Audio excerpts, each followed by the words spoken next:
Dance ക്ലാസ്സിലെയും വീട്ടിലെയും തിരക്കുകൾക്കിടയിലും തൻ്റെ പാഷന് പിന്നാലെയായിരുന്നു സൗഭാഗ്യ വെങ്കടേഷ്. കുഞ്ഞുങ്ങളുടെ വസ്ത്ര ബ്രാൻഡ് എന്ന സ്വപ്നപ്പൂവിലൂടെയായിരുന്നു അവർ സാക്ഷാത്കരിച്ചത്. സുധോപ്പു എന്ന സുദർശനയായിരുന്നു അമ്മയ്ക്ക് വേണ്ടി മോഡലായത്. തുടക്കത്തിൽ നിരവധി വ്യത്യസ്തമാർന്ന കളക്ഷനായിരുന്നു പൂവിലേത്. പിന്നീടങ്ങോട്ട് ഇതേക്കുറിച്ചുള്ള വിവരങ്ങളൊന്നും തന്നെ ഉണ്ടായിരുന്നില്ല. പതിവ് പോലെ വ്ലോഗ് പങ്കിടാറുണ്ടെങ്കിലും പൂവിനെക്കുറിച്ചുള്ള വിവരങ്ങളൊന്നും ഉണ്ടായിരുന്നില്ല. എന്നേക്കുമായി പൂവ് ഉപേക്ഷിച്ചിട്ടു എന്ന് അറിയിച്ചിരിക്കുകയാണ് സൗഭാഗ്യ ഇപ്പോൾ. ഇൻസ്റ്റഗ്രാമിലൂടെയായിരുന്നു ഇത് സംബന്ധിച്ച അറിയിപ്പ് വന്നത്. മകളുടെ 4ാം പിറന്നാളിനായിരുന്നു ഈ സന്തോഷം പങ്കുവെച്ച് അവരെത്തിയിരുന്നത്.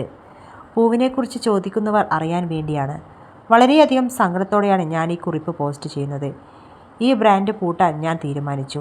എൻ്റെ സ്വപ്നം അവസാനിക്കുന്നു എന്നല്ല, വേണ്ടത്ര പിന്തുണ കിട്ടാത്തതുകൊണ്ടോ അല്ല ഞാനിത് അവസാനിപ്പിക്കുന്നത്. ഞങ്ങളുടെ പാർട്ട്ണർഷിപ്പിൽ ഒരു ചതിയിലാണ് കലാശിച്ചത്. ഒരാളെ വിശ്വസിച്ചു, ആ വിശ്വാസം പൂർണ്ണമായും തകർന്നു.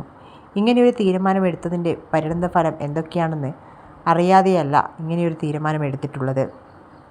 അങ്ങേയറ്റം ശ്രമിച്ചതാണ് ഒരു ബ്രാൻഡ് പടുതുയർത്തുന്നതിന്. അത് നിലനിർത്തുക എന്നതും പ്രയാസകരമായ കാര്യമാണ്. സ്നേഹം, സമയം, പണം, ഉറക്കമില്ലാത്ത രാത്രികൾ, ഇതിനൊക്കെ ഒടുവിലാണ് ഒരു ബ്രാൻഡ് രൂപം കൊള്ളുന്നത്. തുടക്കം മുതലേ എൻ്റെ സംരംഭത്തെ പിന്തുണച്ചവർക്ക് ഞാൻ മറുപടി കൊടുക്കാൻ ബാധ്യസ്ഥയാണ്.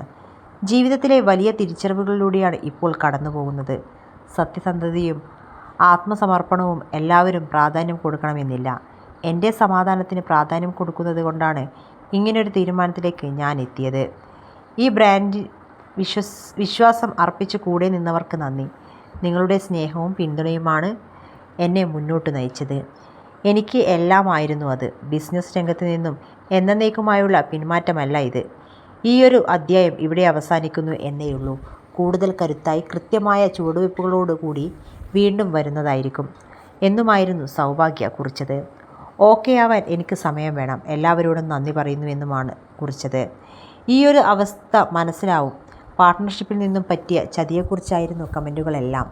നിങ്ങൾ എന്തായാലും നല്ല തീരുമാനം എടുക്കൂ എന്നറിയാം. പൂർവാധികം ശക്തിയോടെ മറ്റൊരു ബ്രാൻഡുമായി തിരികെ വരിക. നിങ്ങളെപ്പോലെയുള്ളൊരാൾ വളർത്താൻ ഇനിയൊന്നും കഴിയില്ല. വ്ലോഗിലൂടെയായി അത്രയേറെ അറിയുന്ന ആളാണ്. ഈ സമയം കഴിഞ്ഞു പോകും തുടങ്ങിയ പ്രതികരണങ്ങളായിരുന്നു പോസ്റ്റിനു താഴെ വന്നത്. അടുത്തിടെയായിരുന്നു സൗഭാഗ്യ ഗംഭീരമായ മേക്ക് ഓവർ നടത്തിയത്. ഇഞ്ചക്ഷനും വർക്കൗട്ടും ഡയറ്റുമൊക്കെയായി 16 കിലോയോളം കുറച്ചു.